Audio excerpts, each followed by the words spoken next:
एक क्वेश्चन है आपसे आज। जैसे डॉक्टर भीमराव अंबेडकर जी है, हम उनको बाबा साहब कहकर बुलाते हैं, तो उनके नाम के आगे हम बाबा क्यों लगाते हैं, आपको पता है?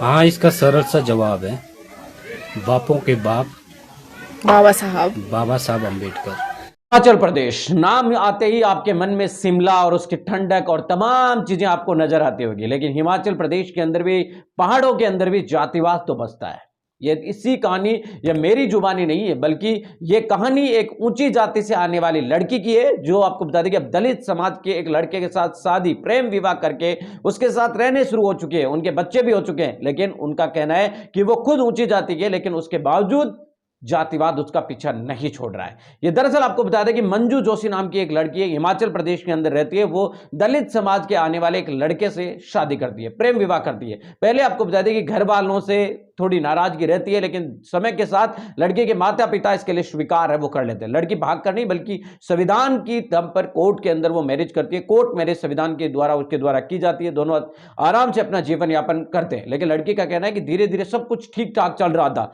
मेरे पति और मेरे ससुराल वाले मुझे बहुत प्यार करते हैं। वो यहां तक भी लिखती है कि ऊंची जाति की जो लड़कियां, उनको मैं कहना चाहती हूं कि जितना सम्मान आपको अपने परिवारों में मिलता है, उससे कहीं ज्यादा सम्मान आपको दलित समाज के लड़के और उनके परिवार के अंदर मिलेगा। लेकिन उनके द्वारा यह कहना कि वो सब कुछ ठीक ठाक चल रहा था, लेकिन मेरे माता पिता के जाने के बाद जब मैंने सोचा कि अब मैं दूसरी जगह पर अपने पति के साथ रहूं, तो वहां पर जाकर जब मैं रहने लगी, तो एक मेरी सहेली, जिसके साथ मैंने बचपन से पढ़ा लिखा, जहां पर मैं उसके साथ खेलती थी, कूदती थी, सब कुछ चलता था, वो भी आज मेरे बच्चों के साथ छुआछूत कर दी है। जब मेरे बच्चों के साथ छुआछूत की, तो मुझे भी अजीब लगा कि एक छोटे छोटे बच्चे जिन्होंने मेरी कोख से जन्म लिया है, मैं भी उसी के साथ पढ़ी बड़ी थी, हम एक साथ खेलते थे, एक ही स्कूल में पढ़ते थे, सब कुछ हमारा ऊंचा था। आज ये छोटे बच्चे जो मेरी कोख से पैदा हुए हैं, केवल इस वजह से कि उनका पिता दलित समाज से आता है, तो उनके साथ छुआछूत, उनके साथ भेदभाव किया। मुझे पहली बार छुआछूत और भेदभाव का एहसास हुआ। दूसरी बात वो कहती है कि हम अपना रूम छोड़कर वहां से दूसरी तरफ रहने लगे, तो वहां पर जो मकान मालिक थे वो बहुत अच्छे थे, लेकिन मकान मालिक की जो पत्नी थी वो बहुत ज्यादा खराब थी। वो छुआछूत और जातिवाद के अंदर इतना ज्यादा मानती थी कि वो हमारे बच्चों को बार बार, आपको बता दें कि जाति के आधार पर ही टोकती थी।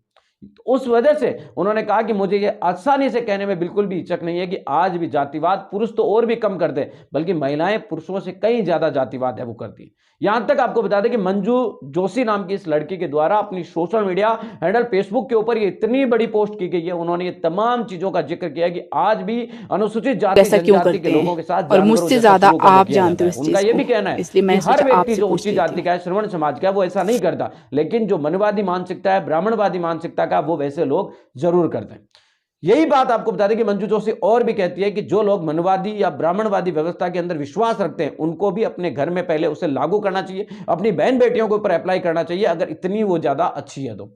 मंजू जोशी ने आपको बता दें कि दलित समाज से लड़के से शादी की, और अब वो कहती है कि वो अपने पति के साथ बहुत ज्यादा खुश है, अपने ससुराल वालों के भी साथ बहुत ज्यादा खुश है, और बाबा साहब अम्बेडकर के संविधान और उनके विचारों को जन जन तक पहुंचाने के लिए वो अपनी पूरी जिंदगी लगा देती। उन्होंने कहा कि जो अनुसूचित जाति के समाज के आने वाले एक लड़के के साथ मैंने शादी करने के बाद ये महसूस किया कि जो लोग कहते हैं कि जातिवाद अब खत्म हो चुका है, वो चीजें मैंने अब महसूस की है, जबकि मैं खुद ऊंची जाति की हूं, लेकिन मैंने दलित समाज के लड़के के साथ शादी करने के बाद जो छुआछूत और भेदभाव महसूस किया है, वो मुझे अच्छी तरीके से दिखाता है कि आज भी समाज के अंदर जातिवाद की जड़ें कितनी गहरी है। इस पूरी कहानी पर आपकी क्या टिप्पणी है, कमेंट कर।